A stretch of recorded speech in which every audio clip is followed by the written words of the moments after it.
Hi guys! For this video ay maglalakbay tayo sa Manila. And being the capital of the Philippines, the place holds a vast amount of stories from the past. Ngayon, samahan nyo kami ni na Crystal, Roel, Jerry, Krisha, Joy, and Tim sa paglalakbay natin sa mga lugar na bumubuo sa istorya ng Manila. National Museums, Luneta Park, Intramuros, Paco Church, Binondo, at marami pang iba. Now, sit back and relax as we explore and learn the wonders, stories, and beauty of Manila.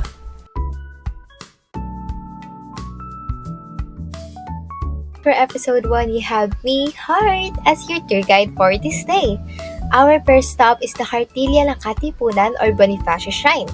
Its centerpiece is the monument to Filipino revolutionary Andres Bonifacio and the Philippine Revolution. In front of the Bonifacio Shrine is the Berlin Wall debris that was donated by the German people to the Philippines. This wall was created during the Cold War to separate the East and West Berlin for almost 300 years. Beside the Berlin Wall debris is the Martial Law Memorial, which is a series of black marble structures imprinted with the names of victims from 1972 to 1986 who suffered and died during the Marcos regime. Nearby that wall is the monument of Emilio Jacinto to honor his intelligence and for being the brain of Katipunan. I hope you're still following me because up next is the Manila Metropolitan Theater. It was inaugurated on December 10, 1931. The theater was heavily damaged during the Battle of Manila and subsequently went through several restoration programs of varying levels of success.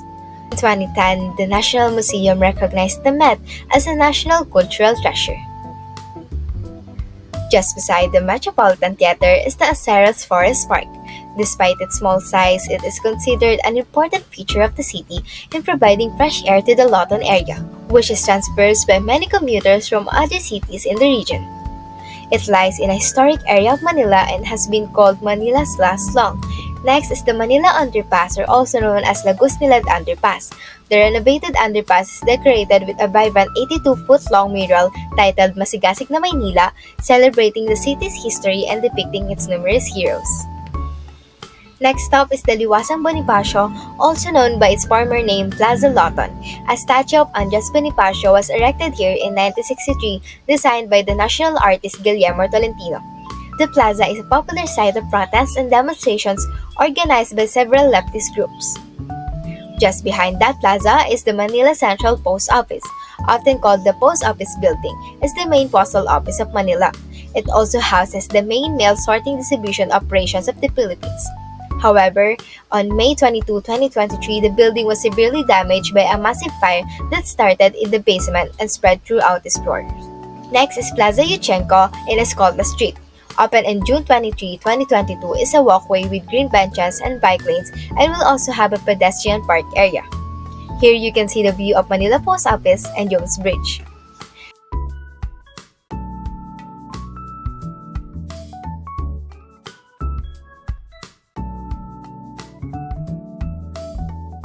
And of course, we have to pass through this beautiful Jones Bridge.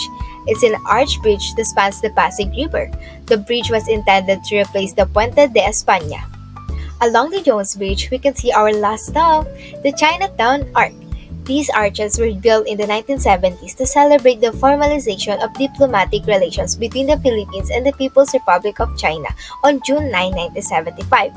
That is why June 9 is celebrated as the Philippine-Chinese Friendship Day. And that is it on our first episode's Manila tour.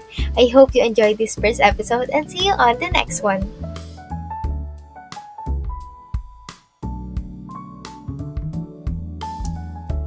This is Speaker Roel and we are here on the second episode. Halina't pag-usapan naman natin ang mga national museums na matatagpuan dito sa Manila. First on our list is the National Museum of Anthropology, na kilala sa mga prehistorical artifacts na nagsilbing ebidensya ng buhay, panahon pa lamang ng baybayin, gaya ng Manayal Stones, Laguna Copper Plate, Kalatagan Pot, at Butuan Metal Polygraph.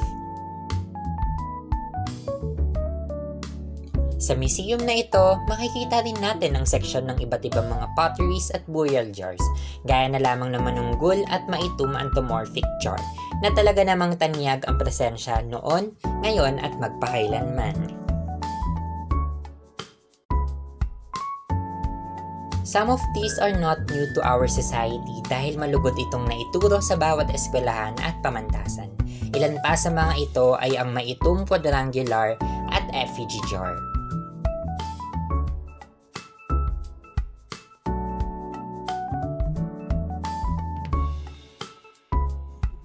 Dito din matatagpuan ng iba't ibang bricks, floor plans, facades at mga imaheng ginamit para mabuo ang mga churches dito sa Pilipinas.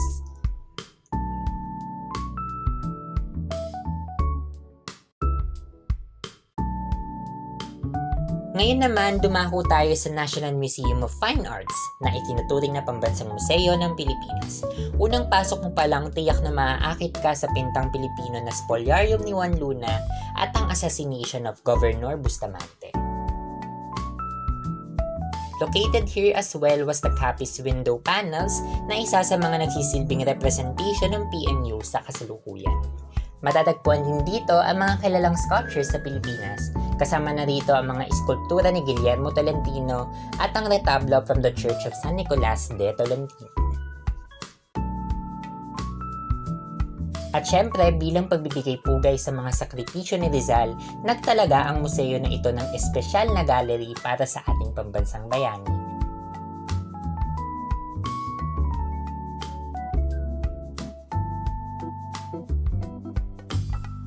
This gallery was loaded by paintings, images, and information about his life journey.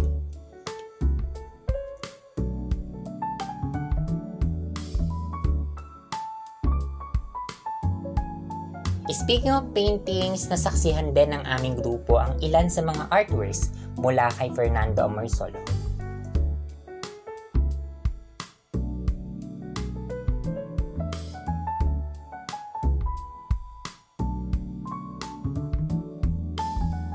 For our last stop, atin namang explore ang nilalaman ng National Museum of Natural History.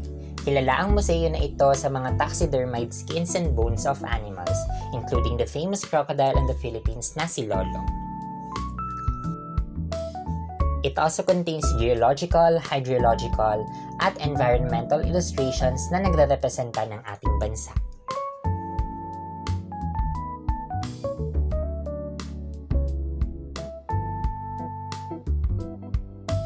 Ilan lamang ito sa mga likhang nakagilap ng aming kamera. If you want to know more information about these museums and its content, you may visit them at your convenience. Salamat sa pagsama! Rizal Park, or Liwasang Rizal, is a historic urban park located in Ermita, Manila, where you can find the Rizal Monument, a monument and tomb of the Philippine hero Jose Rizal designed by Swiss sculptor Richard Kisling.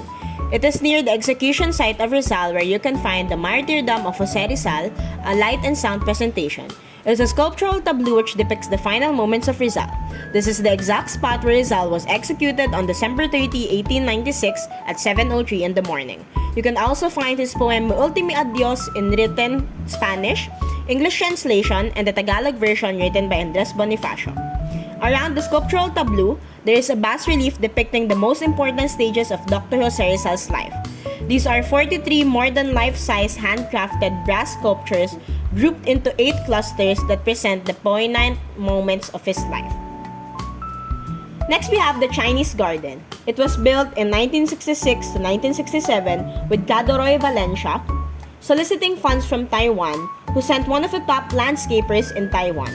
All over the garden are irregularly shaped stones from Antipolo, trees, and plants.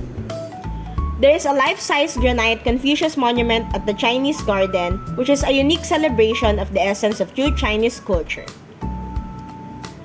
The Japanese Garden is a donation from the Japanese government. Since 1967, the First Lady Imelda Marcos made repeated requests to the Embassy of Japan, and based on the strong request from the Philippines, the Prime Minister Eisaku Sato requested the Philippine Society of Japan to lead the project. Located inside the Japanese Garden, you can find the Tres Martires de Bagumbayan marker and commemorates the cry of Pugadlawin on charges of treason and sedition.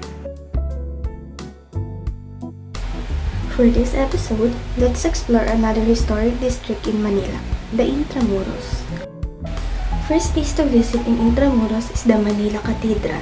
It has stood as a witness to significant historical events in the Philippines since its establishment in the late 16th century. It is a cultural landmark that gives us a glimpse into the country's colonial past and religious tradition. Next is the King Charles IV Monument, commemorating his declaration of Manila as the capital of the Philippines in 1782. The Palacio del Gobernador was built in late 16th century and it serves as the official residence of the Spanish Governor-Generals during the colonial period.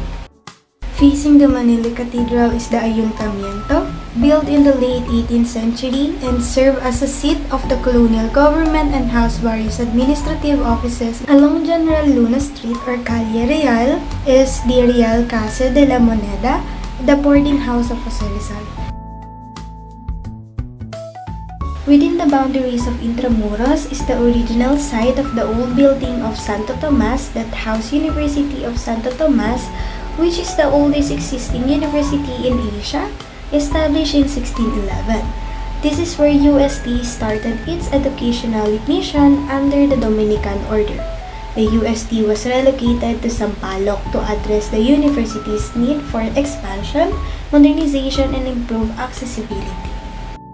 Colegio de Santa Rosa is a prominent educational institution for girls from affluent Spanish and Filipino families, the Fort Santiago in Intramuros. It is a citadel originally built by Spanish conquistadors in the late 16th century. There are also American barracks that was used as living quarters for American soldiers who were tasked with maintaining order, defending the city, and carrying out other military duties during the American colonial period. Serve as a defensive fortress to protect the newly established city of Manila from foreign invasions. We also found the Raja Sulaiman's Theater, named after the Muslim chieftain Raja Sulaiman who resisted the Spanish colonization in the 16th century. Near the Baluarte de Santa Barbara stands a white cross, marking a mass grave where about 600 Filipinos died in the dungeons during the Japanese occupation in the Philippines. The dungeons of Fort Santiago were dark, cramped chambers beneath the fort used for imprisoning and punishing individuals during the Spanish colonial period. They were cold, damp, and isolated, serving as places of confinement for those accused of crimes or political dissent. Today, they stand as reminders of colonial oppression and resistance, offering visitors insight into the harsh realities of the past. Baluarte de Santa Barbara is a defensive structure served as a bastion or watchtower strategically positioned to defend the fort and the city of Manila from attacks by sea. The Shrine of Jose Rizal consists of a small museum and a monument erected in honor of Rizal's life and contributions to the Philippine independence movement.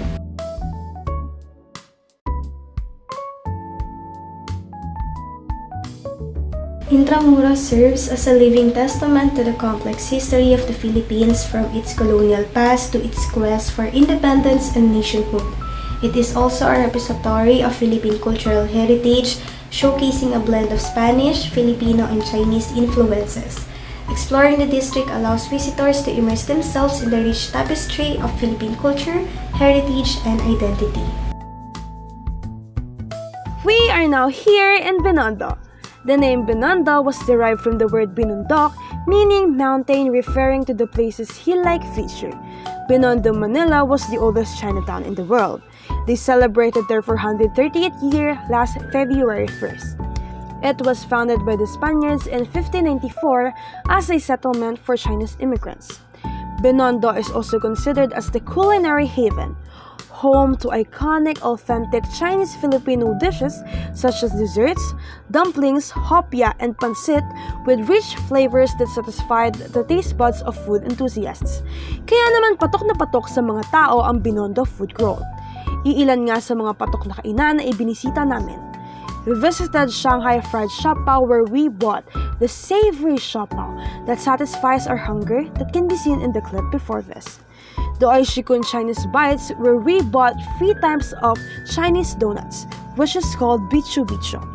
In this clip, we also visited the iconic Sincerity restaurant where we ordered different foods from their menu, which the group enjoys a lot. And you can see in the clip that the group enjoys the rich flavor of Chinese cuisines here in different corners of Binondo. Somewhere in Paco, Manila is the Paco Park or Paco Cemetery, and here we are right now.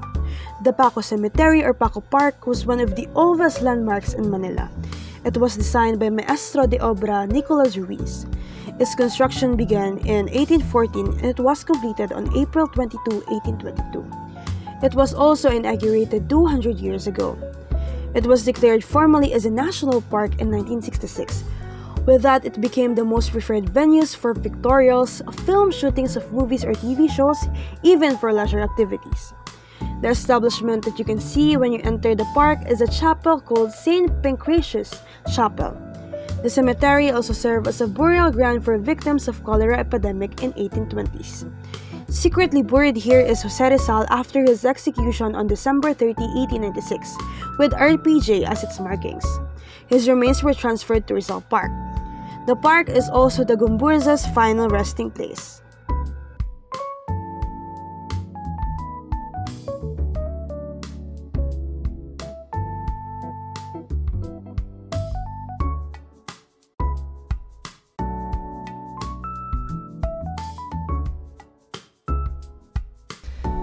So that's it, folks. We went through a lot of places in this episode, from museums, parks, cemeteries, and bridges. At first, these places may look simple, or just a spark of a beautiful view when we look at them, but really having the opportunity to go through these places and learn about them, and how these places were used and built is what I think and feel like is giving life to its history. So, next time you come to Manila, you now have a deeper and wider view of how and why these places are structured and built like that.